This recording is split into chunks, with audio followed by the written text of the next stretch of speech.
ए के बारे में पढ़ते हैं कि भारत के संविधान में जो आर्टिकल 21 ए जोड़ा गया है उसके बारे में हम समझते हैं कि आर्टिकल 21 ए आखिर है क्या। एक बात बता रहे हैं हमको, भारत के संविधान जब बनाया गया था तो ये आर्टिकल 21 ए नहीं है, बाद में इसको अमेंडमेंट के जरिए क्या किया गया, भारत के संविधान में जोड़ा गया, क्योंकि माना गया कि ये काफी इंपॉर्टेंट है और एक फंडामेंटल राइट है जो कि डीपीएसपी में जो है पहले लिखा गया। तो आज क्या पढ़ेंगे, आर्टिकल 21 ए। ये जो आर्टिकल 21 ए है जो किस चीज का बात करता है, ये बात करता है राइट टू एलिमेंट्री, किस चीज का बात करता है, right to elementary education. So basically यहाँ पे जो बात करता है right to elementary education, right to elementary education, right to elementary education. ये क्या होता है राइट टू एलिमेंट्री एजुकेशन? देखो, राइट टू एलिमेंट्री एजुकेशन का मतलब होता है जहाँ पे आर्टिकल 21 ए में जोड़ा गया कि भाई बच्चों को भी जो है बेसिक शिक्षा लेने का अधिकार होना चाहिए। जब हम सब चीज का अधिकार दे रहे हैं तो शिक्षा लेना भी तो हमारा क्या होना चाहिए, एक बहुत इंपॉर्टेंट अधिकार है। सो इसको बाद के समय में जब इसका आवश्यकता महसूस किया गया तो भारत के जो पार्लियामेंट और सुप्रीम कोर्ट के डायरेक्टिव से जो है इसको, और ये बेसिकली जो है डीपीएसपी में भी लिखा गया था। जो आर्टिकल 21 था ना, ये डीपीएसपी के आर्टिकल 45 में ये लिखा गया था। मतलब भारत के जो संविधान निर्माता थे वो बहुत पहले ही लिख दिए थे कि जैसे ही भारत के पास क्या हो जाएगा कि जब वो भारत सक्षम हो जाएगा तो ये स्टेट का कर्तव्य है कि वो क्या करे। आर्टिकल 45 में बात किया गया था कि बच्चों को शिक्षा प्रोवाइड करे, that means to provide the primary education to the children under the age between 6 to 14 years। 6 साल से 14 साल तक के बच्चों को फ्री में, free and compulsory education, free मतलब मुफ्त और कंपल्सरी मतलब एकदम जिसका कोई भी जो है मतलब कंपल्सरी हो, राइट।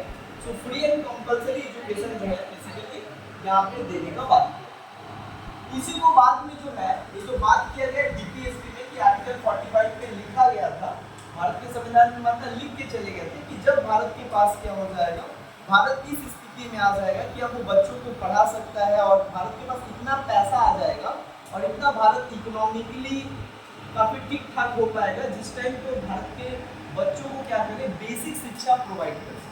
तो उस टाइम जो है सरकार क्या करेगा, बेसिक शिक्षा को प्रोवाइड करेगा। उसको लेकर पहले ही लिख कर गया था कि बाद में इसको स्टेट क्या करेगा, इम्प्लीमेंट कर सकता है, मतलब इसको कानून बना सकता है। तो बाद के टाइम पे क्या किया गया, आर्टिकल 21 ए को जो है कब जोड़ा गया, आर्टिकल 21 ए को जोड़ा गया 86 अमेंडमेंट एक्ट 2002 में क्या किया गया, फंडामेंटल राइट में जोड़ दिया गया आर्टिकल 21 ए। और जो आर्टिकल 21 ए क्या बताता है, वो बताता है कि राइट टू एलिमेंट्री एजुकेशन, जो कहता है भारत का संविधान में जब ये जोड़ा गया तो ये कहता है एक अधिकार दिया गया, बच्चों को अधिकार दिया गया शिक्षा लेने, that every children has right to take education and that education is free and compulsory, that education must be free and compulsory। वो जो शिक्षा होगा वो पूरी तरीके से क्या होगा, मुफ्त होगा, है ना, मुफ्त होगा और एलिमेंट्री एजुकेशन होगा। और याद रखो ये जो राइट दिया गया है 6 साल से लेके 14 साल तक के आने वाले बच्चों को प्राइमरी एजुकेशन देने का। कौन सा एजुकेशन देगा, प्राइमरी एजुकेशन, मतलब जो 1 क्लास से लेके 8 क्लास तक जो शिक्षा होता है जिसको हम लोग प्राइमरी एजुकेशन कहते हैं, जो बेसिक एजुकेशन होता है किसी भी बच्चों का विकास के लिए, ये शिक्षा काफी इंपॉर्टेंट होती है ना। सो इसीलिए जो है प्राइमरी एजुकेशन को फ्री और कंपल्सरी कर दिया आर्टिकल 21 ए के तहत। अब ये एक अधिकार बन गया, हर एक बच्चा का अधिकार है कि उसको पढ़ने का अधिकार है। अगर कोई उसको बाध्य करता है तो उसके ऊपर कानूनी कार्रवाई किया जा सकता है ना। भाई बच्चा 6 क्लास 14 साल का बच्चा, 14 साल के नीचे जितने भी बच्चे हैं उनको शिक्षा लेने का संवैधानिक अधिकार है, ये उनका मौलिक अधिकार है, मतलब ये उनका हक है कि वो शिक्षा ले सके। और सरकार उनको क्या करेगा, फ्री में शिक्षा देगा। ये जो शिक्षा होता है 1 क्लास से लेके 8 क्लास तक सेंट्रल गवर्नमेंट और स्टेट गवर्नमेंट दोनों ही क्या करेगा, शिक्षा ये 1 क्लास से लेके 8 क्लास तक के जितने भी बच्चे हैं उनको मुफ्त में कंपलसरी शिक्षा देगा, साथ में मिड डे मील और भी जितना कुछ होता है सब देगा। इसलिए देखो कि 1 क्लास से लेके 8 क्लास तक के जो सरकारी स्कूल में बच्चे पढ़ते हैं उनको ड्रेस से लेके, कॉपी किताब से लेके, बैग से लेके, एडमिशन सब चीज कौन देता है, सरकार। घर का कोई पैसा नहीं लगता है। क्यों? क्योंकि ये बच्चों का अधिकार है। सरकार कहता है कि हम 6 से लेके 14 साल तक की उम्र के बच्चों को हम क्या करेंगे, मुफ्त में शिक्षा देंगे। और ये कब जोड़ा गया, आर्टिकल 21A जो ये अधिकार देता है बच्चों को कि उनको भी अधिकार है शिक्षा लेने, उनको कोई नहीं रोक सकता। पेरेंट्स भी जो है बेसिकली डिप्राइव नहीं कर सकते अपने बच्चों को कि तुम शिक्षा मत दो, आपको देना ही पड़ेगा क्योंकि बेसिक शिक्षा है। तब ना जाकर कल वो क्या करेगा, अरे भाई पढ़ने का उम्र होता है 6 साल से 14 साल तक का उम्र क्या होता है, पढ़ने का, खेलने कूदने का उम्र है। इसमें आप किसी को क्या करोगे, काम करवाओगे तो उसका फिजिकल और मेंटल डेवलपमेंट नहीं होगा। इसीलिए शिक्षा बहुत जरूरी है जो उसके क्या कर सकता है, मानसिक विकास के साथ साथ शारीरिक विकास को भी क्या करता है, बल देता है ना। तब ना जाकर वो आगे कुछ कर सकता है, कुछ बन सकता है, अपना भविष्य बना पाए। अभी से ही काम में डाल लेंगे तो हमेशा जीवन भर उसी तरीके से गरीबी में और इस तरीके से काम करके अपना जीवन चलाएगा। समझ में आ रहा है, एक स्टैंडर्ड्स ऑफ लाइफ नहीं होगा, एक जो स्टैंडर्ड होता है इंसान का उसका वो कभी पा नहीं पाएगा। लेकिन इसीलिए सरकार कोशिश किया कि एटलीस्ट बच्चों को जो है बेसिक शिक्षा दे पाए। प्राइमरी एजुकेशन तक का खर्चा सरकार उठाता है और सरकार बोलता है कि बाकी का खर्चा पेरेंट्स के ऊपर डिपेंड करता है, वो पढ़ाए चाहे ना पढ़ाए। लेकिन मेरा इतना तक ही अधिकार है और इतना ही हम कर सकते हैं कि हम 1 क्लास से लेकर 8 क्लास तक मुफ्त में शिक्षा दे सकते हैं, आपका कोई पैसा नहीं लगेगा।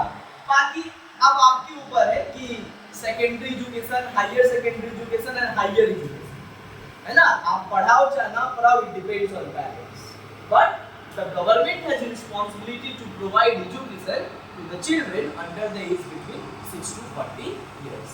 और ये जो शिक्षा का अधिकार दिया गया है, इसी को बाद में जाकर क्या किया गया, पार्लियामेंट इसके ऊपर कानूनी बना दिया कि भाई हर एक केंद्र सरकार और राज्य सरकार को क्या करना पड़ेगा, शिक्षा का बंदोबस्त करना पड़ेगा। 6 साल से लेकर 14 साल तक के जो भी बच्चे हैं उनका प्राथमिक शिक्षा उनको दिया जाए, जो कि उनका एक जन्मसिद्ध अधिकार है, उनको क्या किया जाए, ये दिलवाने के लिए कानून बनाया गया और जिसको कहा जाता है RTE, राइट टू एजुकेशन।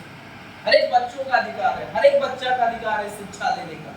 शिक्षा से ही वो अपने और अपने परिवार का भविष्य बदल सकता है। That is why the education is very very important, है ना। शिक्षा बहुत जरूरी है ना। शिक्षा के बगैर जो है आप कभी जो है अपने आप और अपने पर्सनालिटी और जो आप चाहते हो वो कभी कर ही नहीं सकते। You need a minimum education, you need a basic education, है ना। तो एक मूलभूत शिक्षा तो लेना ही पड़ेगा ना, जिससे तुम समझ पाओ समाज को, जिससे तुम प्रोडक्शन करो, है ना। आज नहीं तो कल तुमको जीवन में तो प्रोडक्शन देना पड़ेगा। तो प्रोडक्शन देने के लिए भी तो तुम्हारे अंदर स्किल होना चाहिए, और वो स्किल कौन देगा, education. Education is the hub who provides you skill, है ना, who provides you skill enhancement.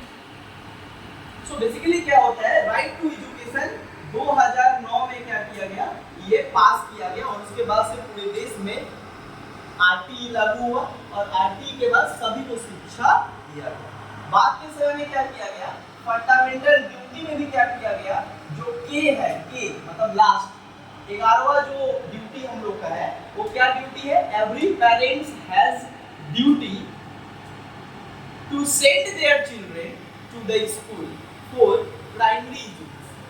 That means क्या किया, जो फंडामेंटल ड्यूटी जिसमें नागरिकों का कुछ कर्तव्य होता है देश के प्रति, उनमें से सबसे अंतिम कर्तव्य क्या है, जो ये कहता है कि हर एक पेरेंट्स का कर्तव्य होता है कि वो अपने बच्चों को स्कूल में भेजे ताकि वो बेसिक शिक्षा प्राप्त कर सके, और बेसिक शिक्षा प्राप्त करके वे अपना और अपने फैमिली और अपने देश का क्या करेंगे, उन्नति और देश का विकास में हाथ बढ़ाएंगे। अंडरस्टैंड। तो यही बेसिकली क्या है, राइट टू एलिमेंट्री एजुकेशन, जो कहा जाता है कि बच्चों बच्चों को जो है मुफ्त में शिक्षा दिया जाएगा, कंपलसरी आधारभूत शिक्षा दिया जाएगा। और ये सारा शिक्षा का खर्चा कौन उठाएगा? सरकार। सरकार मतलब सेंट्रल गवर्नमेंट, स्टेट गवर्नमेंट, केंद्र सरकार, राज्य सरकार, दोनों ही ये खर्चा उठाएगा और दोनों ही इसका देखरेख करेंगे। कोई भी बच्चा डिप्राइव्ड नहीं होना चाहिए कि वो बेसिक शिक्षा नहीं है ना। Basic education is very important for the progress of the one person. इंसान का प्रोग्रेस डिपेंड करता है उसके बेसिक शिक्षा है ना। आगे बढ़ो, समझ में आई? आर्टिकल 21A समझ में आया। अब आर्टिकल 21A के बाद आता है आर्टिकल 22। अब आर्टिकल 22 क्या बोलता है? बड़ा खतरनाक, समझ। अगर ये समझ गए आर्टिकल 22, आर्टिकल 22 अगर समझ गए तो पुलिस का औकात नहीं है कि तुमको क्या करे, गलत और स्कैम करके जो है या फेक तरीके से तुमको अरेस्ट कर ले या तुम्हारे घर पे आ जाए। समझ में आ रहा है? पहली बता दे रहे, बहुत इंपॉर्टेंट आर्टिकल है आर्टिकल 22। आर्टिकल 22 जो भारत का संविधान का जो आर्टिकल 22 पार्ट है, जो आर्टिकल है, it provides the protection against arrest and detention in India. That means क्या देता है? प्रोटेक्शन। किस चीज का प्रोटेक्शन देता है? Protection against arrest and detention.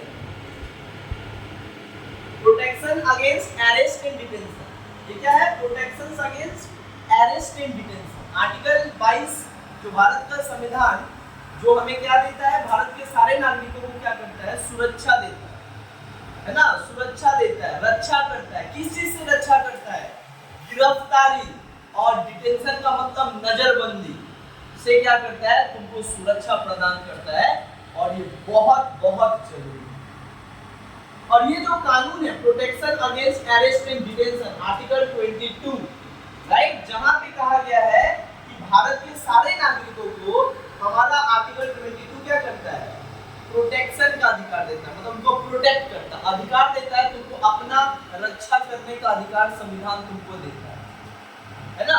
और इसीलिए इस आर्टिकल को जानना बहुत जरूरी है कि तुम कैसे अपना रक्षा कर सकते हो और तुम्हारा क्या अधिकार है अगर गलत तरीके से पुलिस तुमको अरेस्ट करे या गलत तरीके से तुम्हारे घर के पास पुलिस आए और तुमको क्या करे? गिरफ्तार करने का कोशिश करे, तो तुम्हारे पास क्या अधिकार है एज अ सिटीजन? मतलब एक नागरिक के रूप में जो है तुम्हारा क्या अधिकार है अगर पुलिस आकर तुमको अरेस्ट करता है? तो पहले हम लोग समझेंगे प्रोटेक्शन अगेंस्ट अरेस्ट। अरेस्ट का मतलब होता है गिरफ्तारी के संदर्भ में, गिरफ्तारी के संदर्भ में जो है भारत का संविधान एक नागरिक को क्या क्या अधिकार देता है। तो सबसे पहले तो समझो अरेस्ट। ये जो अरेस्ट के ऊपर जो है, अरेस्ट अगर पुलिस अरेस्ट करने आ रहा है उस टाइम में भी जो है नागरिक के पास कुछ अधिकार होता है। क्या दिया है संविधान तुमको? अधिकार। अरेस्ट का मतलब क्या होता है? सबसे पहले आप भले क्राइम किए हो चाहे नहीं किए हो, आप भले क्राइम किए हो चाहे नहीं किए हो, क्राइम किए हो अलग बात है, समझ में आ रहा है? क्राइम किए हो, पुलिस आएगा अरेस्ट करेगा, लेकिन पुलिस का कुछ क्या होता है? एक प्रोटोकॉल होता है और एक प्रक्रिया होता है जिसके माध्यम से जो है वो क्या करता है? तुमको अरेस्ट करता है, प्रोसीजर को फॉलो करना पड़ता है। और संविधान एक नागरिक को क्या अधिकार दिया है? नागरिक को यह अधिकार दिया है कि अगर पुलिस तुमको अरेस्ट करने आता है तो तुम्हारे पास कुछ अधिकार होता है जिससे तुम अपने आप को बचा सकते हो फेक अरेस्ट से। समझ में आ रहा है? फेक अरेस्ट से अपने आप को बचा सकते हो।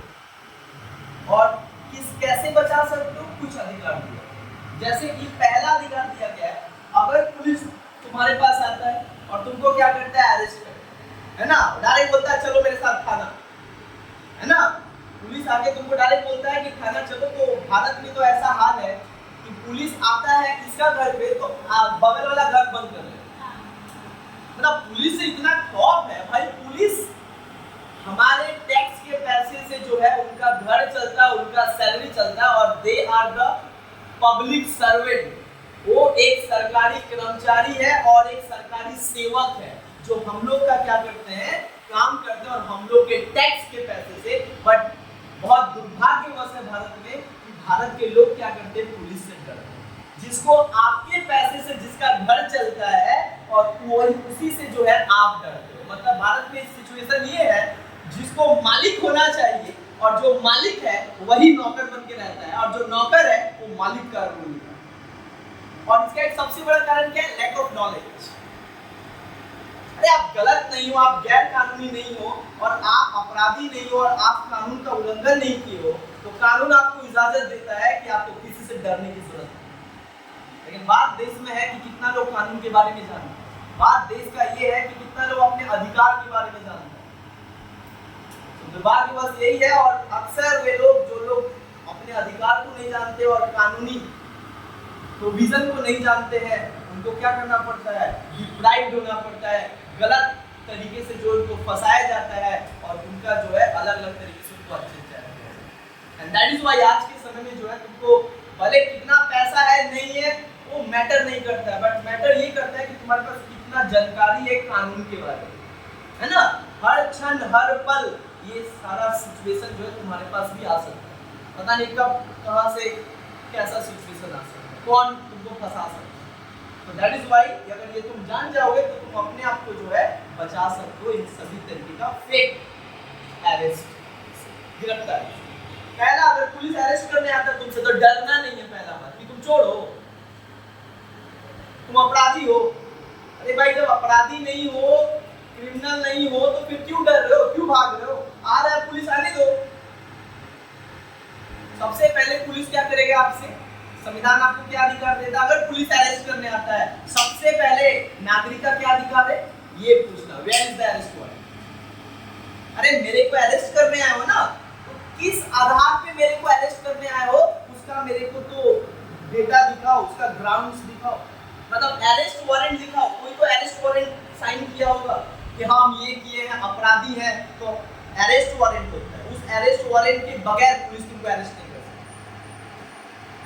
समझ में आया? सो अगर तुम गलत हो, अपराधी हो, तो तुमको क्या करना पड़ेगा, उनसे पूछना पड़ेगा कि आपके पास हमको गिरफ्तार करने आए हो, गिरफ्तार करने का जो आपका रिटेन स्क्रिप्ट है उसको अरेस्ट वारंट कहा जाता है, कहाँ है दिखाइए। अगर अरेस्ट वारंट दिखा देता है कि हाँ तुम्हारा साइन हुआ है, मजिस्ट्रेट साइन किया है, देन आप जाओ। लेकिन भारत में होता क्या है, पुलिस आना, और पुलिस क्या करता है, मारता भी है, घसीट के भी नहीं जाता है। पुलिस को हक नहीं है मारने का, पुलिस आपको टच भी नहीं कर सकता, बट यहाँ पे देखते हैं मार के ले जाता है। क्यों? जानते नहीं हो ना। तो सबसे बड़ा चीज यहाँ पे क्या है कि इंसान जानता ही नहीं अपना अधिकार की क्या है, हमारा बचाव क्या है, हमारा संवैधानिक अधिकार क्या है, जान लो। पहला अधिकार है, आप पूछोगे where is the arrest warrant, that means you have right. संविधान आपको इजाजत देता है, अधिकार देता है कि आप कितने भी बड़े से बड़े ऑफिसर हो, आप पूछिए कि ठीक है अरेस्ट वारंट कहाँ है। अगर हम गलती किए हैं और हमको गिरफ्तार आप करते हैं तो गिरफ्तारी का दस्तावेज कहाँ है? अरेस्ट वारंट होता है ना, अरेस्ट वारंट। तो सबसे पहला क्या क्वेश्चन पूछना है, where is arrest warrant, where is arrest warrant, where is arrest warrant, arrest warrant कहाँ? अच्छा, कुछ मैटर होता है जहाँ पे अरेस्ट वारंट का जरूरत नहीं, कुछ होता है, बट वो हम अभी इसमें नहीं रेफर करना चाहते। बस अभी इतना समझो कि तुमको अरेस्ट करने अगर पुलिस आ रहा है तो तुमको अरेस्ट वारंट दिखाना होगा पुलिस को कि हाँ तुम्हारे नाम से इशू हुआ है तो तुम चलो। दूसरा तुम्हारे पास क्या राइट है, दूसरा राइट है अरेस्ट वारंट, एंड देन दूसरा क्या है, पूछना है किस आधार पे मेरे को अरेस्ट करो, मेरा गुनाह क्या है मेरे को बताइए, tell me the grounds of arrest. क्या बोले? Grounds of arrest, grounds of arrest. Grounds of arrest का मतलब क्या होता है, आप किस आधार पे हमको अरेस्ट कर रहे हो, आपके पास क्या सबूत है कि हम ये गलती किए हैं। समझ में आ रहा है कि आप अगर अरेस्ट करने आए हो, ठीक है खुशी चलेंगे, लेकिन आप बताइए मेरा गुनाह क्या है ना। इसका मतलब होता है आपको ग्राउंड जानने का अधिकार है कि आपको जो गिरफ्तार किया जा रहा है किस लिए किया जा रहा है ना। तीसरा चीज क्या है, चलो मान ले आपको गिरफ्तार कर दिया, आप कुछ गलत किए हो, अपराधी हो, आप लॉ को तोड़े हो, आपको अरेस्ट कर, बट अरेस्ट करने के बावजूद भी संविधान आपको कुछ अधिकार देता है। मतलब आप अपराधी हो लेकिन उसके बावजूद भी संविधान आपको क्या करता है, कुछ अधिकार देता है। क्या अधिकार देता है?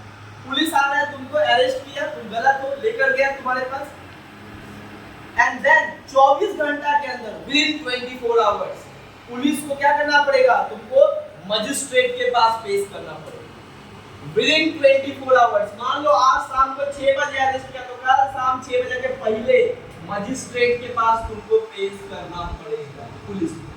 मतलब तुमको अरेस्ट किया जो है मजिस्ट्रेट के पास पेश करना पड़ेगा पुलिस को विद इन 24 आवर्स। समझ में आ रहा है? और अगर मान लो कि 6 बजे अरेस्ट किया और कल 6 बजे तक मजिस्ट्रेट के पास नहीं पेश किया है और तुमको गिरफ्तार करके रखा है और एफआईआर सब बन गया है, तो तुम डायरेक्ट, तुम्हारा अधिकार क्या है, डायरेक्ट देखो कि 24 घंटा के अंदर मेरे को पेश नहीं किया, वहां मजिस्ट्रेट के पास पेश नहीं किया और ये कानून में लिखा गया है कि पुलिस को पेश करना पड़ेगा, और नहीं किया तो चुपचाप से क्या करोगे, दरवाजा खोलोगे और चुपचाप से निकल जाओगे। उसके बाद पुलिस आपको अरेस्ट करेगा, तुम खुद मजिस्ट्रेट के पास चल जाओगे, सर मेरे को अरेस्ट करो, सारा जॉब सारा हैकरी निकल जाएगा। समझ आ रहा है? समझ आया हम क्या बात है कि 24 आवर्स के अंदर आपको मजिस्ट्रेट के पास पेश करना ही पड़ेगा, और साथ ही साथ अगर वो पेश नहीं कर पाते और इसका कोई स्ट्रिक्ट रीजन नहीं होता देन क्या होता है, पूरा पुलिस स्टेशन फंस जाएगा और आपको बाइज्जत बेरी करना पड़ेगा। मतलब पुलिस ऑफिसर को और पुलिस स्टेशन को बाइज्जत बेरी करना पड़ेगा आपको अगर 24 घंटा के अंदर नहीं। दूसरा, 6 बजे शाम के बाद 6 बजे सुबह के पहले किसी भी औरत को अरेस्ट नहीं किया जा सकता है। अगर वो क्रिमिनल कांड किया है तो अरेस्ट करना है तो लेडीज पुलिस को लाना पड़ेगा, और लेडीज पुलिस ही लेडीज को अरेस्ट कर सकती है मेन। जानते थे इसके पहले? जानते थे ये सब? ये सारा चीज जो है सबसे इंपॉर्टेंट राइट है, बट ये चीज क्या है, अरेस्ट। अरेस्ट का मतलब होता है गिरफ्तार, और arrest is mention in ordinary law. साधारण कानून में जो है अरेस्ट के बारे में ये सारा कुछ बताया गया। These are the provisions and these are the rights of citizen against the arrest. अपने आप को गिरफ्तारी से बचाने का संविधान तुमको कुछ अधिकार देता है, और ये सारा तुमको अधिकार देता है जो तुमको यहाँ पे। तो अरेस्ट समझ में आया? अरेस्ट समझ में आया है ना? अब समझते हैं डिटेंशन। डिटेंशन क्या होता है? देखो ये बड़ा खतरनाक चीज है ना, ये थोड़ा अरेस्ट से क्या है अलग है।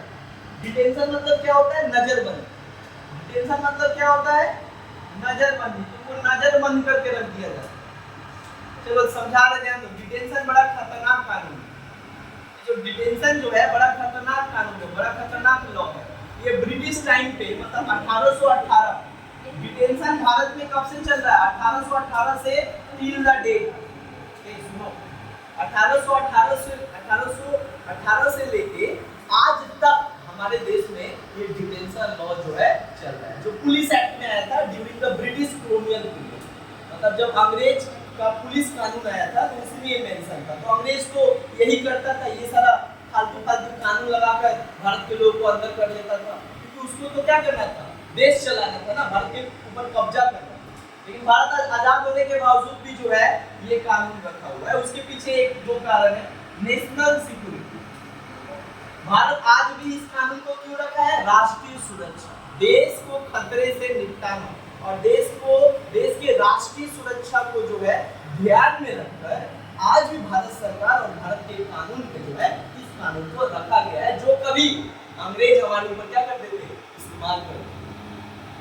बट बहुत सारा दुनिया का देश है, दुनिया का कोई डेमोक्रेटिक कंट्री नहीं है। दुनिया में जितने भी प्रजातांत्रिक देश है, जो प्रजातंत्र से चलते हैं, जो जनता के चुने गए लोगों से देश चलता है, उनके देश में ये कानून नहीं है, डिटेंशन का कानून नहीं।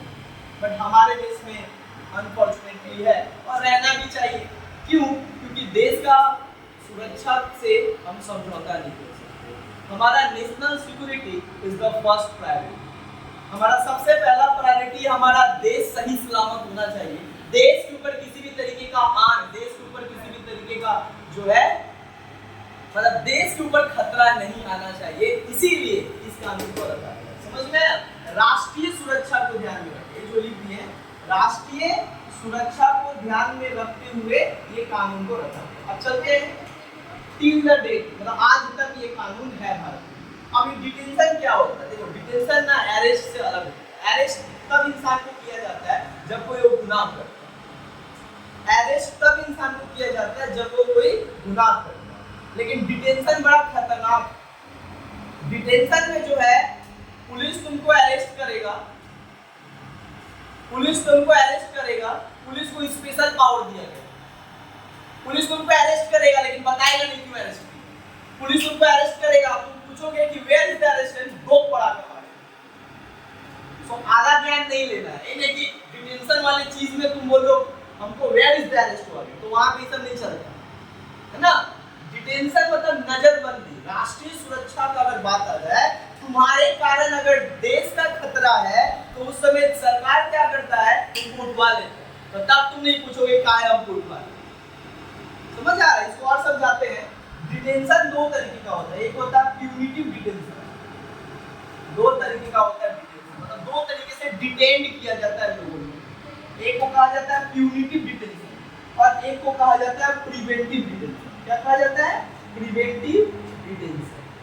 एक को कहा जाता है प्यूनिटिव डिटेंशन, एक को कहा जाता है प्रिवेंटिव डिटेंशन। अब ध्यान दो, समझो प्यूनिटिव डिटेंशन किसको कहते हैं पहले समझाते हैं, देन समझाएंगे प्रिवेंटिव डिटेंशन किसको कहते हैं। पहले प्यूनिटिव डिटेंशन क्या होता है? प्यूनिटिव डिटेंशन का मतलब होता है जहां पे आप कोई क्या करते हो, ऐसा काम करते हो जिससे देश का राष्ट्रीय सुरक्षा का क्या होता है, खतरा उत्पन्न होता है। मतलब तुम्हारे कारण से क्या है, तुम ऐसा कोई काम किए जिससे पब्लिक ऑर्डर बिगड़ गया। इसका मतलब था समाज में अशांति आ गई, समाज में हिंसा फैल गया। तुम ऐसा वक्तव्य दिए, ऐसा ना बात किए जिससे देश के लोग के अंदर क्या होता है, झगड़ा आने लगा।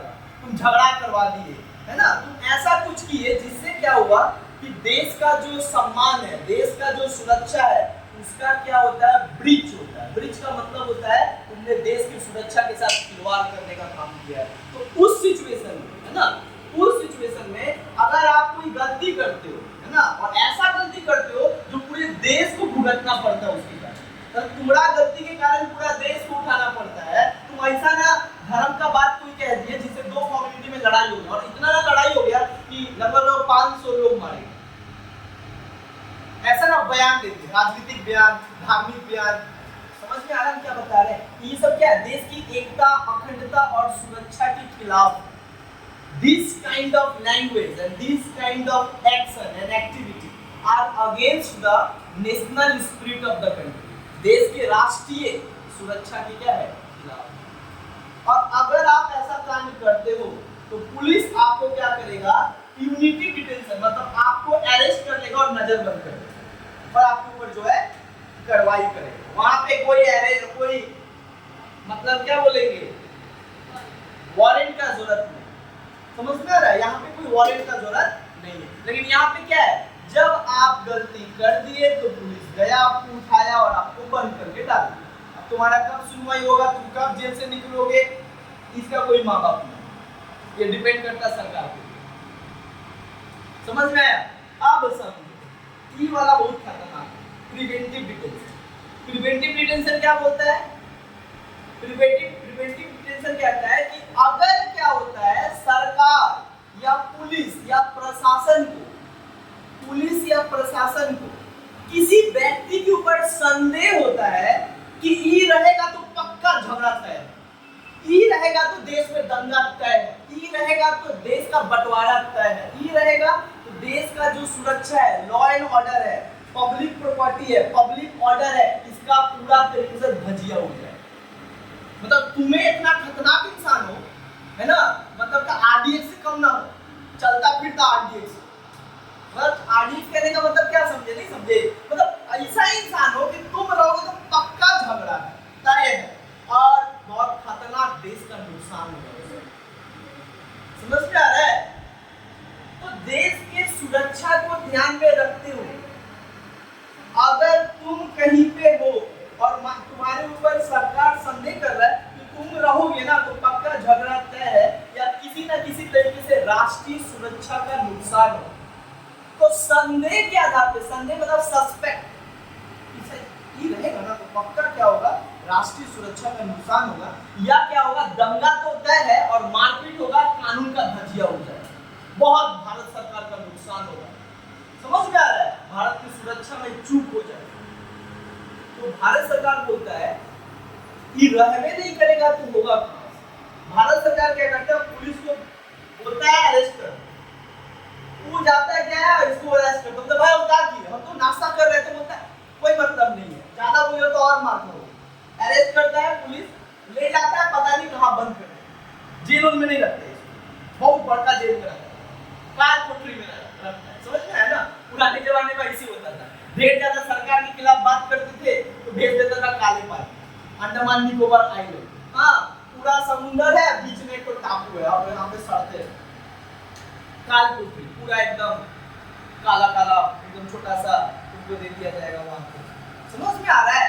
उसी तरीके का ये प्रिवेंटिव डिटेंशन है। प्रिवेंटिव डिटेंशन मतलब समझ में है, शक के आधार पे तुमको पुलिस अरेस्ट कर सकता है अगर तुम्हारे मौजूदगी से देश का नुकसान है और देश का राष्ट्रीय सुरक्षा का क्या है नुकसान है, तो तुमको क्या हो जाएगा, तुमको पुलिस गायब कर देगा बिना अरेस्ट वारंट। अब बाद में वो देखेगा कि ठीक है ठीक ठाक है, अच्छा कितना दिन तक तुमको गायब करवा सकते, 3 महीना, मतलब 3 महीना तो तुमको पता ही नहीं लगेगा, 3 महीना तो तुमको अगर एक बार अरेस्ट करवा दिया इसमें, मतलब प्रिवेंटिव डिटेंशन के आधार पर अगर किसी व्यक्ति को सरकार या पुलिस अरेस्ट करता है तो 3 महीना तो समझो कि अब वो अवेयर नहीं करेगा। अब कहां है किसी को पता है,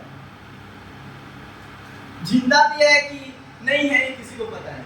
अभी मनीष कश्यप पे लगा था, ये क्या लगा था, मनीष कश्यप पे मिस इन्फॉर्मेशन फैलाने का, गलत बयान करने पे, और उनके कारण देश में क्या होता है दंगा जैसा माहौल हो जाता और देश का कानून का क्या होता धजिया उड़ जाता। मनीष कश्यप को गायब करवा, समझ में आ रहा है कितना पावर है।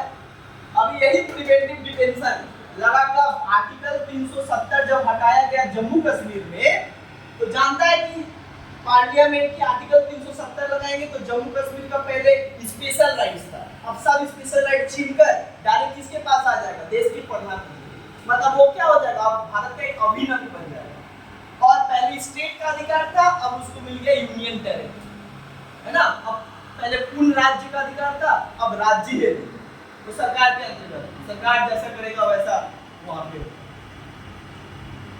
तो ये जो 370 आर्टिकल है, समझ में आ गया कि जम्मू कश्मीर में रहने वाले जितने भी राजनेता हैं, है ना, फारूक अब्दुल्ला, जितने भी बड़े बड़े राजनेता हैं, वो लोग इस 370 को मानेगा ही नहीं किसी भी आधार पर। कोई मानेगा, ताजमहल का मालिक है और उसको एक तो 1.5 फुटी घर का मालिक बना रहे हो, मानेगा कभी, मालिक को नहीं गुलाम बना कोई मानेगा नहीं। तो क्या किया मोदी जी, क्या से आना मोदी जी, बोलेगा तो है ना प्रिवेंटिव डिटेंशन हथियार है, तो क्या करते हैं, बोलते हैं ठीक है नेता लोग पक्का दंगा करेगा अगर उनके रहते में ये कानून अगर हम लागू किए तो ये जम्मू कश्मीर को किसी भी हाथ से, मतलब जम्मू कश्मीर को हमको क्या करेंगे, मतलब इसको भारत का अभिन्न अंग बनाने में ये लोग बीच में आएगा, रोड़ा बनेगा, पक्का रोड़ा बनेगा। तो बोलते हैं रोड़ा को हटा दो, तो बोलते क्या करेंगे, बोलते जितना भी वहां का है जिसको तुमको संदेह है कि पक्का ये 370 आर्टिकल का क्या करेगा, विरोध करेगा, और जिससे क्या होगा देश का जो पब्लिक ऑर्डर है, इसका मतलब होता है जो शांति है वो भंग हो जाएगा, लॉ एंड ऑर्डर भंग हो जाएगा। समझ में आ रहा है, तो बोले एक काम करो, अरेस्ट कर लो, सबको डिटेन कर लो।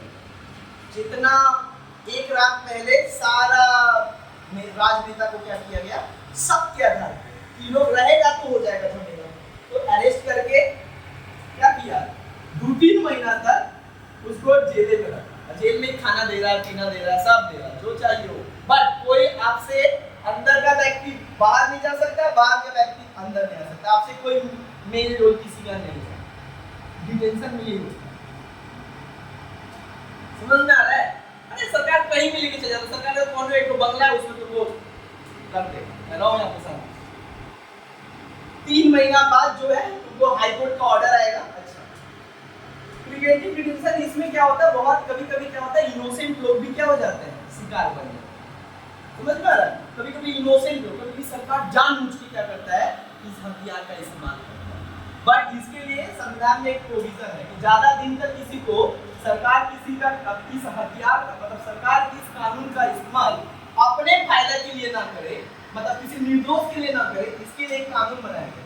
हाई कोर्ट से ऑर्डर लेना पड़ेगा एडवाइजरी बोर्ड, मतलब एडवाइजरी बॉडी है जो क्या करेगा, जो भी डिटेन किए गए हैं 3 महीना के बाद उसका जांच होगा कि क्या सच में वो ये काम किया था। पहले तो 3 महीना सबके आधार पर अरेस्ट किया जाएगा, कुछ नहीं होगा। 3 महीना बाद होगा तुमको अब बाहर जाने दिया जाए कि नहीं, इसके ऊपर विचार होगा। तो विचार किस आधार पे होगा, सब माहौल ठीक ठाक है ना, कहीं फिर से तो ये नहीं ना करेगा, कहीं फिर ये भेज दिए तो दंगा हो गया तो दिक्कतें हो गया। तो बोला सब चीज देखकर जांच पड़ताल करके क्या करता है, हाई कोर्ट के ऑर्डर से उनको छोड़ता है। बट 3 महीना उनको रखे, उसके बाद हाई कोर्ट अगर बोल दिया, पुलिस बोले ना ना रहने से, वहां पे कानून का क्या है, कानून मेंटेन नहीं कर पाएंगे ना, हम लॉ एंड ऑर्डर मेंटेन नहीं कर सकते, लोग बड़ा खतरनाक इंसान, लोग एक भाषण देगा सारा मार्केट स्टार्ट हो जाएगा। बोलता है काम करो एक और 3 महीना, तो पूरा शांत हो जाएगा, लोग इसको भूल जाएंगे, तब इसको मिलेंगे। समझ में आया? इसको कहा जाता है प्रिवेंटिव डिटेंशन। इसको लेकर बहुत सारा कानून बनाया गया है। तो हम एक बात बताएं कि प्रिवेंटिव डिटेंशन दुनिया के किसी देश में नहीं है, भारत में, बट इसको क्यों रखा गया है, देश की सुरक्षा को ध्यान में रखते हुए और कानून और सामाजिक स्थिति को देखते हुए ये रखा गया। और इसके लिए बहुत सारा कानून भी बनाया गया, जैसे कानून इसका क्या बनाया गया, इंटरनल मेंटेनेंस ऑफ सिक्योरिटी, इसको कहा जाता है internal maintenance of security act. सुनो ध्यान दो, इसको कहा जाता है हम लोग कि ये बेसिकली एक एक्ट है। उसके बाद एक और एक्ट आता है एनएसए, नेशनल सिक्योरिटी एक्ट, ये 1980 में आता है और ये अभी भी चल रहा है, ये खत्म हो गया, आज है नहीं, मत लिखो ये वाला एनएसए। एनएसए क्या है, नेशनल सिक्योरिटी एक्ट, क्या है, नेशनल सिक्योरिटी एक्ट, राष्ट्रीय सुरक्षा कानून। समझ में, ये आज भी भारत में चलता है। समझ में, ज्यादा तुम अगर क्या करोगे, देश के खिलाफ बात करोगे, तुम्हारे ऊपर ठोक दी जाएगा क्या, एनएसए, नेशनल सिक्योरिटी, देश की सुरक्षा के खिलाफ बात किया है, डिटेन करो, है ना। तो एनएसए, नेशनल सिक्योरिटी एक्ट 1980। और भी बहुत सारा कानून आया था, जैसे एक और आया था कानून टीएडीए, टाडा। टाडा जो बेसिकली था क्या, terrorist activity disruption act, terrorist activity disruption act. ये आया था 1985 में समथिंग, बट इसको बाद में क्या किया गया, एक्सपील्ड आउट कर दिया गया, मतलब भारत में कानून रद्द कर दिया गया। फिर उसके बाद एक और कानून आया था पोटा, क्या आया था, पोटा, ये भी एक कानून आया था। तो ये सारा कानून है जिसके आधार पर क्या किया जाता है, भारत कानून लगाकर किसी को क्या कर सकता है, डिटेन कर सकता है, सब माध्यम है। समझ में आया ना। और एक तो आता है Misa, maintenance of internal security act, क्या है, Misa, maintenance of internal security act. इसका मतलब होता है देश के आंतरिक सुरक्षा कानून। अगर तुम्हारे कारण से देश के इंटरनल माहौल खराब हो रहा है तो तुमको इस कानून से लगाकर क्या किया जाएगा, डिटेन कर दिया। क्लियर हुआ सब? सो ये हमारा आर्टिकल 22 था कि कैसे हम लोग को डिटेन किया जा सकता है। और डिटेन में तुम्हारे पास अधिकार ना है पूछने का क्यों हमको अरेस्ट किए, काहे नहीं अरेस्ट किए। समझ में आया? खाली किसमें अरेस्ट। तो गिरफ्तारी और नजरबंदी दोनों अलग अलग चीज होता है। नजरबंदी में तुमको गायब कर दिया जाता है और गिरफ्तारी में तो लीगल माध्यम है, तुमको अरेस्ट करना, कोर्ट में रखना, केस करना, ये सब। चलो आगे जो है, तो ये हम लोग का क्या है, आर्टिकल 19 से जो 22 तक था, जहाँ पे हमें स्वतंत्रता का अधिकार दिया गया था, ये तो हम लोग क्या किए, कंप्लीट। समझ में आया? ये जो है हम लोग यहाँ पे कंप्लीट। अब हम लोग बढ़ते हैं एक और तीसरा अधिकार जो भारत के संविधान भारत के नागरिकों को देता है। तो कौन सा अधिकार है? उसको कहा जाता है राइट अगेंस्ट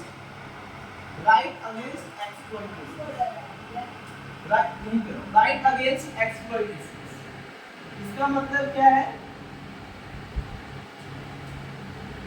इसका मतलब होता है भारत का संविधान हम लोगों को अंडर आर्टिकल 23 से 24, आर्टिकल 23 और 24 में क्या करता है, भारत का संविधान हम लोग को क्या देता है, शोषण के खिलाफ हम लोग को कुछ अधिकार देता है। मतलब शोषण के खिलाफ हम लोग को क्या मिलता है, कुछ हमें अधिकार देता है कि जहां पे भी डिप्राइवेशन हो रहा है, एक्सप्लॉइटेशन हो रहा है, तो हमें कुछ अधिकार है जिसके आधार पे जो है हम इस शोषण के खिलाफ जो है लड़ाई कर सकते हैं, आवाज उठा सकते हैं, राइट, इसके खिलाफ प्रोटेस्ट कर सकते हैं और इसके खिलाफ जो है कानूनी मांग कर सकते हैं।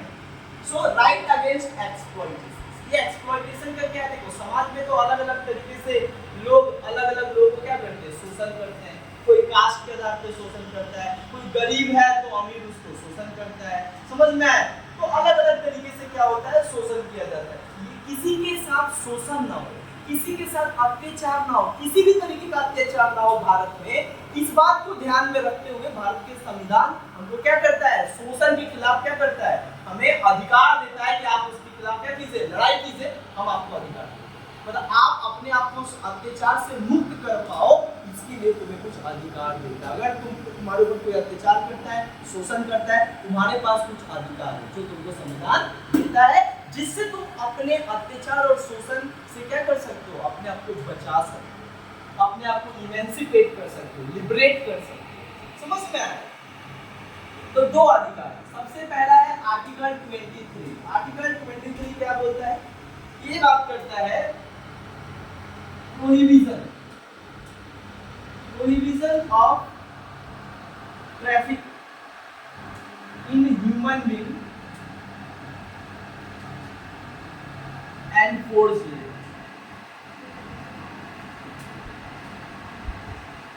क्या बोलता है आर्टिकल 23? ये कहता है कि किसी भी तरीके का मानव तस्करी और एक मजदूर की इच्छा के खिलाफ कोई व्यक्ति किसी से जबरदस्ती काम नहीं करवा सकता। Prohibition of traffic in human being and force labour, इसका मतलब होता है मानव तस्करी और फोर्स लेबर, मतलब जबरन मजदूरी, दोनों ही अपराध, दोनों ही मना है। प्रोहिबिशन मतलब मनाही है। मतलब भारत का संविधान आर्टिकल 23 कहता है कि किसी भी तरीके का मानव तस्करी और जबरन मजदूरी करवाना, ये क्या है, भारत में मनाही है और क्राइम।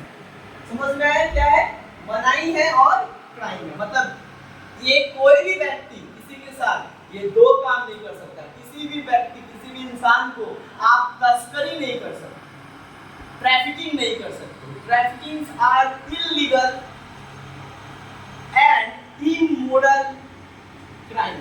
इलीगल भारत में इलीगल भी है, गैर कानूनी भी है, और क्या है, गैर नैतिक भी है। समझ में आ रहा है? मोरली भी सही नहीं है और कानून की नजर से भी सही नहीं है ऐसा करना। अगर कोई ऐसा करता है, अगर किसी के साथ होता है या तुम्हारे साथ होता है, इसके खिलाफ आवाज उठाने का तुमको अधिकार संविधान देता है। डर के नहीं रहना है कि हमको ये करना है, क्यों करेंगे, ये अधिकार नहीं है, ये किसी के साथ नहीं हो सकता, चाहे हम गरीब हो, चाहे हम किसी भी कास्ट से आते हो। आर्टिकल 15 तो बार बार कहता है कि किसी भी आधार पे जो संविधान में मेंशन किया गया, जाति, धर्म, मजहब, जन्म स्थान के आधार पे किसी व्यक्ति के साथ भेदभाव नहीं हो। समझ आया? अब देखो आर्टिकल 23 क्या कहता है, हम दो बात यहाँ पे देखते हैं। Prohibition of traffic in human being, trafficking, ये जो ट्रैफिकिंग ऑफ ह्यूमन बीइंग, ये क्या है ट्रैफिकिंग ऑफ ह्यूमन बीइंग? देखो ह्यूमन बीइंग का क्या होता है ना, बहुत सारे लोग क्या करते हैं, ह्यूमन को मतलब इंसान को भी नहीं छोड़ा, इंसान को भी बेचता है। इंसान को भी क्या करता है, कंटेनर में भेजकर दूसरे देश में भेज देता है। देखिए ना तुम लोग टीवी में ट्रैफिकिंग, कैसे बहुत सारे लड़कियों को जो है, मासूम और निर्दोष लड़कियों को शहर और गांव से उठाकर जो है, भरकर जो है वो दूसरे देश में जो है भेज दिया जाता है, काम करवाने के लिए या प्रोस्टिट्यूशन करवाने के लिए, देह व्यापार करवाने के लिए। ये सब जो भेजा जाता है, संविधान बोलता है ये इलीगल है, भारत में सब चलेगा। अगर कोई ऐसा करता है तो उसके ऊपर क्रिमिनल चार्जेस लगेगा और they are punishable, that means वो पनिश्ड किया जाएगा, उसको क्या किया जाएगा, सजा दिया जाएगा। तो क्या बोलता है, ट्रैफिकिंग ऑफ ह्यूमन बीइंग्स मतलब क्या, ट्रैफिकिंग का मतलब होता है तस्करी, और ह्यूमन बीइंग का मतलब होता है मानव का तस्करी। समझ में आ रहा है, मानव का तस्करी भारत में क्या है, अपराध है। मानव का तस्करी भारत में अपराध की श्रेणी में आता है। कोई भी इंसान का, भाई इंसान इंसान होता है, इंसान, human beings are not commodity and not goods.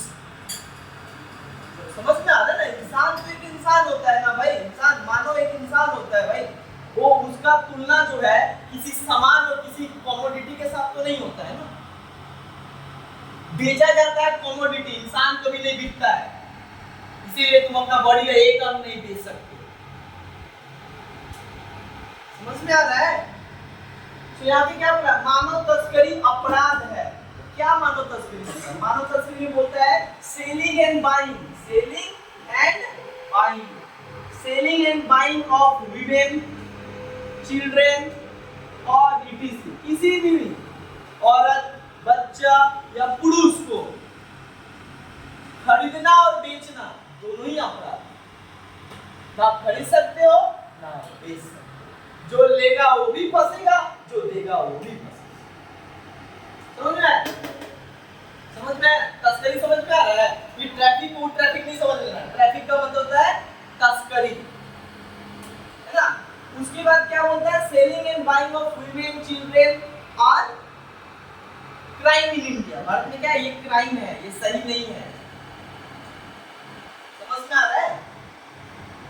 और दूसरा बात क्या बोला गया है कि भारत में जो शोषण, किस आधार पे शोषण होता है, देवदासी के आधार पे। किस आधार पे, देवदासी प्रथा था भारत में। क्या था, देवदासी प्रथा था। देवदासी प्रथा में कहा जाता था कि साउथ इंडिया में ये चलता था ज्यादा, कि आप अपने कुंवारी बेटी को जो है आप क्या करो, धार्मिक स्थान पे और पुरोहितों के घर पे आप भेज दो, आपके घर में बरकत आ जाए। और मूर्ख इंसान क्या करते थे, ये मानते थे कि हाँ भगवान को हमारे ऊपर भाई क्या करेंगे, बरकत कर देंगे घर में। और वो लोग क्या करते, खुशी खुशी अपनी बेटी को भेज देते थे। जो कुंवारी लड़कियां होती थी, ये एक प्रथा था, जैसे सती प्रथा। समझ में आ रहा है। संविधान बोलता है अगर कोई देवदासी प्रथा आज भी चलाता है तो याद रखना क्रिमिनल ऑफेंस। समझ में आ रहा है, देवदासी प्रथा आप फॉलो नहीं कर सकते, बैंड है भारत में, इलीगल है, क्रिमिनल ऑफेंस है। फिर क्या बोलता है संविधान, संविधान बोलता है कि आप किसी भी व्यक्ति को जोर जबरदस्ती, औरत को, बच्चे को जोर जबरदस्ती आप क्या नहीं कर सकते हो, आप कर नहीं सकते हो, जिसको यहाँ पे कहा जा रहा है प्रोस्टिट्यूशन। प्रोस्टिट्यूशन का मतलब होता है सेक्स वर्कर। आप उनको जो है देह व्यापार करने के काम में नहीं लगा सकते हो, उनके बगैर परमिशन का, या आप लगा ही नहीं सकते। मतलब बहुत सारे लोग क्या करते हैं कि बहुत सारे गांव और शहरों से लड़कियां जो गरीब होती है उनको उठाकर काम करवाने के बहाने तो इस इंडस्ट्री में लेकर रख देते हैं, जो कि क्या भारत के अनुसार, भारतीय संविधान के अनुसार ये क्या है, इलीगल, गैर कानूनी, आप ऐसा नहीं कर सकते। समझ में आया। तो ये था ट्रैफिकिंग ऑफ ह्यूमन बीइंग। और ये क्या था, फोर्स्ड लेबर। फोर्स्ड लेबर क्या कहता है, इसके बारे में हम समझते हैं। फोर्स्ड लेबर क्या कहता है, फोर्स्ड लेबर।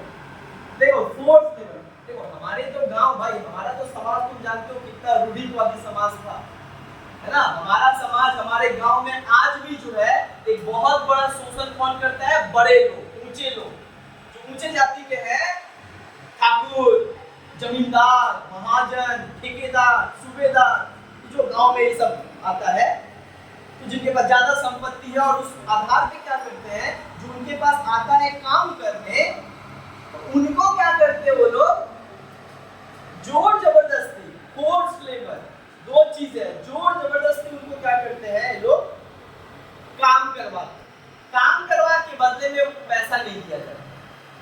फोर्स मतलब क्या होता है, किसी को फोर्स करना, फोर्स मतलब किसी को फोर्स करना, बल देना, और लेबर मतलब श्रम करवाना, मतलब किसी को जोर जबरदस्ती उससे क्या करना है, काम करवाना, उसकी इच्छा के विरुद्ध। ये भारत में अपराध, जो कि जमींदारी सिस्टम में होता था ना, जमींदारी सिस्टम गांव में जो ये चलता था, अरे हम महाजन है, हम जो बोल रहे हो करो, तुमको पैसा नहीं मिलेगा, तुम्हारा पैदा ही लियो हमारा काम करने के लिए, हमारा सेवा करने के लिए, तुम्हारा हिम्मत कैसे हुआ पैसा मांगने का, 1 रुपया नहीं मिलेगा, तुमको काम करना पड़ेगा, अगर काम नहीं किए तो एक खाना नहीं मिलेगा। ये जो चीज था, इसको जमींदारी सिस्टम तो भारत में खत्म हो गया, तो इसी आधार पे कानून बनाया गया कि जो जमींदारी व्यवस्था के आधार पे समाज में शोषण होता था, लोगों के गरीब आम किसान और मजदूर के ऊपर जो अत्याचार किया जाता था वो भी बंद हो। इसके लिए क्या होता है, फोर्स लेबर। फोर्स लेबर का मतलब होता है आप किसी भी मजदूर को या श्रमिक को आप उसकी इच्छा के खिलाफ काम नहीं करवा सकते। अगर वो बोला नहीं करेंगे तो आप फोर्स नहीं कर सकते, बिना तुमको करना पड़ेगा, नहीं करोगे तो सैलरी काट लेगा, अरे नहीं करेंगे तो काहे काटोगे मेरा सैलरी, हम जितना काम का कर दिया, तुम जबरदस्ती बोलोगे करने के लिए हम नहीं करेंगे। क्या बताया, समझ में आया? फोर्स लेबर मतलब समझ में आ रहा है कि कोई भी मजदूर को कोई भी व्यक्ति मालिक फोर्स नहीं कर सकता है उसके इच्छा के खिलाफ काम करवा, आप नहीं काम करवा सकते। समझ में आया? फोर्स लेबर जो गांव में होता है, फोर्स लेबर को और एक और है बॉन्डेज लेबर। क्या था? Bondage labour. बॉन्डेज लेबर का मतलब क्या होता है? ये तो फोर्स लेबर मतलब क्या होता है, जोर जबरदस्ती काम करवाना भारत में अपराध है। और बॉन्डेज लेबर का मतलब क्या होता है? बॉन्डेज लेबर का मतलब होता है बंधुआ मजदूर। बंधुआ मजदूर का मतलब होता है, कहा जाता है तुम तो पैदा ही हुए हमारा काम करने के लिए, तुम का सैलरी, भगवान तुमको पैदा किए हैं हमारा काम करने के लिए, मतलब ब्राह्मण का सेवा करने के लिए और राजपूत का सेवा करने के लिए और वैश्या का सेवा करने के लिए, और तुम तो क्षुद्र हो, मतलब अगर क्षुद्र जाति में पैदा लिए हो तो माना जाता है, गांव के लोग मानते थे कि तुम तो हमारा सेवा करने के लिए पैदा लिए हो ना, यू आर द सर्वेंट। तो उनको क्या कहते था? Bondage labour. बॉन्डेज लेबर का मतलब क्या? बंधुआ मजदूर। काम करवा के उनको पैसा नहीं दिया जाता। यहाँ पे तो जोर जबरदस्ती काम करवाया जाता था, यहाँ पे क्या है? काम करवा के उनको पैसा नहीं दिया जाता था। इसका मतलब होता है वर्क विदाउट वेजेस। आप नहीं किसी को कर सकते, काम करवाओगे तो पैसा देना पड़ेगा, कौन सा जाति है मैटर नहीं करता, तुम्हारा काम किया तुमको पैसा देना पड़ेगा। Equal pay for equal work संविधान में आर्टिकल 39 में है। आर्टिकल 39 क्या बोलता है? आर्टिकल 39 बोलता है equal payment for equal work for both man and women, चाहे औरत हो चाहे मर्द, किसी जाति, लिंग, जेंडर के आधार पे आप किसी को पैसा में भेदभाव नहीं कर सकते अगर वो काम एक जैसा किया, चाहे काम कोई भी करे। समझ में आ रहा है? तो बॉन्डेज लेबर का बात करता है आर्टिकल 19 में ये बात कहा गया है। बॉन्डेज लेबर मतलब तुमको समझ में यहाँ पे इसी सब से लेकर बहुत सारा कानून बनाया गया भारत में ताकि लोगों को प्रोटेक्ट करे। एक और होता है, एक और बोला गया भारत में बेगर, जोर जबरदस्ती किसी को आप जो है उसको भीख नहीं मंगवा सकते। बेगर, आप किसी को फोर्स नहीं कर सकते कि तुम जाओ भीख मांगो, तुमको भीख मांगना पड़ेगा, और नहीं मांगोगे तो बस तुमको खाना नहीं देंगे। मतलब आपको कोई ऐसा काम में नहीं लगा सकता जैसे कि भीख मांगना, ये सब कोई काम नहीं, शोषण है, अत्याचार है। जो भीख का पैसा तुम मांग रहे, तुम जाके तुमको भीख का जो पैसा मिल रहा है आपका तुम्हारा मालिक पूरा करेगा, तुमको क्या मिल रहा है? कुछ नहीं। इसी सब को लेकर जो है भारत में बहुत सारा कानून बनाए हैं। जैसे एक और है, जैसे हम तुमको बता रहे हैं immoral trafficking act, immoral traffic prevention act, ITPA बनाया गया, इमोरल ट्रैफिक प्रिवेंशन एक्ट 1950। उसके बाद क्या आया? उसके बाद आया एम्प्लॉयमेंट इक्वल वेजेस। समझ में आ रहा है? Equal wages of equal work, एक जैसा काम का एक जैसा सैलरी। और दूसरा एक और आया मिनिमम वेजेस एक्ट। क्या आया? Minimum wages act. Minimum wages act सरकार बनाया ताकि किसी के साथ क्या हो? भेदभाव ना हो। कि जो महिला, एक पुरुष 8 घंटा काम किया, महिला भी 8 घंटा काम की, बट पुरुष को 500 रुपया, महिला को 300 रुपया। काहे? तुम तो औरत। ये जो शोषण हो रहा है इसको रोकने के लिए एक एक्ट आया, मिनिमम वेजेस है, सबका पैसा सेम। समझ में आ रहा है? चाहे कोई भी काम तो ये सब क्या है? आर्टिकल 23। नेक्स्ट आर्टिकल 24 अब